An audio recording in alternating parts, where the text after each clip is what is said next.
বাবা বাবা, তুমি কি খেলতে চাও? কি খেলতে চাও তুমি? দেখো, কত সুন্দর খেলা। বাবা, তুমি খেলতেছ?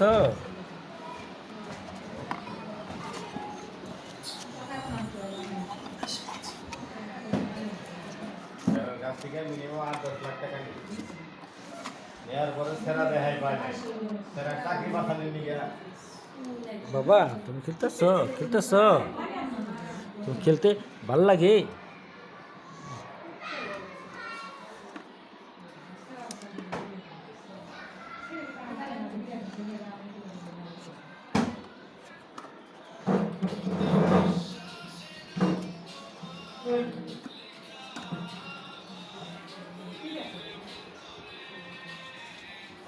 ভিডিওতে এক দেখো